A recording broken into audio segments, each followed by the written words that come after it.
Hello everyone, welcome to my channel recipe with Madhu. ఇవాళ మనం చాలా టేస్టీగా సింపుల్గా చేసుకునే బెండి మసాలా కర్రీ రెసిపీ చూడబోతున్నాం. ఈ కర్రీ రైస్కి, చపాతీకి, రోటీకి చాలా బాగుంటుంది. ముఖ్యంగా బెండకాయ స్టిక్ కాకుండా ఎలా చేయాలో కూడా ఈ వీడియోలో చెప్తాను. అయితే ఆలస్యం చేయకుండా రెసిపీ స్టార్ట్ చేద్దాం. ముందుగా బెండకాయలను తీసుకొని బాగా కడిగి పూర్తిగా తుడుచుకోవాలి. బెండకాయల్లో నీళ్ళు ఉంటే స్టిక్ అవుతుంది కాబట్టి పూర్తిగా డ్రైగా ఉండాలి. ఇప్పుడు బెండకాయలని చిన్న చిన్న ముక్కలుగా ఇలా కట్ చేసుకుందాము. ఇప్పుడు స్టవ్ ఆన్ చేసి కడాయి పెట్టుకొని ఆయిల్ అనేది యాడ్ చేసుకోవాలి. ఆయిల్ బాగా వేడెక్కనివ్వాలి. ఇప్పుడు నూనె వేడయ్యాక బెండకాయ ముక్కలను వేసి మీడియం ఫ్లేమ్ మీద స్లోగా ఫ్రై చేసుకోవాలి. ఇలా ఫ్రై చేస్తే బెండకాయ స్టిక్కీ కాకుండా చాలా బాగా ఉంటుంది. అలా బెండకాయ ముక్కల్ని 5 నుంచి 7 నిమిషాల పాటు సిమ్లో ఫ్రై చేసుకోవాలి. తర్వాత బెండకాయలు అనేవి నైస్గా రోస్ట్ అవుతాయి. సో స్టవ్ ఆఫ్ చేసి పక్కన పెట్టుకోండి. ఇప్పుడు మనం బెండకాయ కర్రీకి కావాల్సిన మసాలా అనేది ప్రిపేర్ చేసుకుంటున్నాము. చిన్న మిక్సీ జార్ తీసుకొని అందులో 2 ఉల్లిపాయలు, మీడియం సైజ్ ఉల్లిపాయలని కట్ చేసి ముక్కలు వేసుకోవాలి. తర్వాత ఒక 2 స్మాల్ సైజ్ టమాటాలని కట్ చేసుకొని వేసుకోండి. ఇప్పుడు ఒక 6 వెల్లుల్లి రెబ్బలు అనేవి తీసుకొని మిక్సీ జార్లో యాడ్ చేసుకోండి.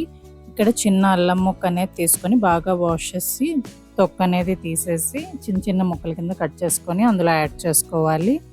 ఇప్పుడు ఒక 6 జీడిపప్పులు, వైట్ సెసమీ సీడ్స్ అనేవి ఒక 2 టేబుల్ స్పూన్స్ అనేవి యాడ్ చేసుకోవాలి. యాడ్ చేసుకొని మిక్సీ జార్ కప్ అనేది పెట్టేసుకొని మిక్సీ చేసుకోవాలి మెత్తగా పేస్ట్ లాగా. సో చూసారు కదా ఎంత మెత్తగా అయిపోయిందో. సో మన కర్రీకి కావాల్సిన మసాలా అనేది ప్రిపేర్ అయిపోయింది. ఇప్పుడు పక్కన పెట్టుకోండి ఇది. ఇప్పుడు స్టవ్ ఆన్ చేసి వేరే ప్యాన్ అనేది పెట్టుకొని ఆయిల్ యాడ్ చేసుకోవాలి. ఆయిల్ బాగా వేడెక్కిన తర్వాత కొంచెం పసుపు, కొన్ని ఆవాలు, కొన్ని జీలకర్ర వేసుకొని ఆవాలు, జీలకర్ర అనేవి చిటపటలాడినంత వరకు ఉంచుకోవాలి. ఇప్పుడు మనం ప్రిపేర్ చేసి ఉంచుకున్న మసాలా పేస్ట్ అనేది తీసుకొని వచ్చి కడాయిలో యాడ్ చేసుకోవాలి. మొత్తం మసాలా అంతా యాడ్ చేసిన తర్వాత స్టవ్ అనేది సిమ్లో పెట్టుకొని మసాలాని బాగా వేగనివ్వాలి. అండ్ ఇక్కడ పచ్చి స్మెల్ అనేది పోయినంత వరకు మసాలా అనేది వేగితే కర్రీ టేస్ట్ చాలా బాగుంటుంది. మసాలా అనేది వేగుతున్నప్పుడు కొన్ని కరివేపాకు రెబ్బలు వేసుకొని బాగా మిక్స్ చేసుకుంటూ ఉండండి. చూసారు కదా మసాలా ఎలా వేగుతుందో. రా స్మెల్ పోయే వరకు బాగా వేగుతూ ఉండనివ్వాలి. చూసారు కదా మసాలా ఎలా వేగుతుందో. రా స్మెల్ పోయే వరకు బాగా వేగుతూ ఉండనివ్వాలి. ఈ మసాలాలన్నీ యాడ్ చేసుకున్న తర్వాత బాగా మిక్స్ చేసుకోవాలి. 1 నిమిషం పాటు అది ఉడకనివ్వాలి. కారం ఇవన్నీ యాడ్ చేసిన తర్వాత మనకు అడుగు అనేది కొంచెం పడుతుంటుంది. సో అడుగు పట్టకుండా, మాడకుండా మనం ఇలా కలుపుకుంటూ ఉండాలి. ఇప్పుడు మసాలా అనేది ఫుల్గా వేగింది కదండి. ఇప్పుడు మనకి ఉడకడానికి కొంచెం వాటర్ అనేది యాడ్ చేసుకుంటున్నాను. వాటర్ యాడ్ చేసుకొని సిమ్లో ఉన్న స్టవ్ని మనం మీడియం ఫ్లేమ్లో తీసుకొని వస్తున్నాము. ఇప్పుడు వాటర్ యాడ్ చేసుకున్న తర్వాత దాన్ని బాగా కలుపుకోవాలి.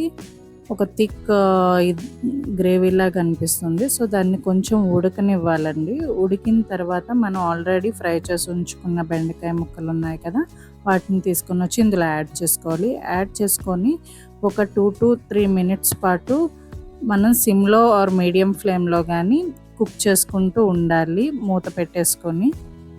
ఇప్పుడు ఒక 2 to 3 మినిట్స్ తర్వాత మనం మూత ఓపెన్ చేస్తే చూసారా ఎంత బాగా కుక్ అయ్యిందో. కర్రీ టెక్స్చర్ అనేది కూడా చాలా బాగుంది. మీరు కావాలి అంటే చివరిగా కొత్తిమీర కూడా వేసుకొని మిక్స్ చేసుకోవచ్చు. అంతే అండి, ఎంతో టేస్టీగా ఉండే బెండి మసాలా కర్రీ అనేది రెడీ అయిపోయింది.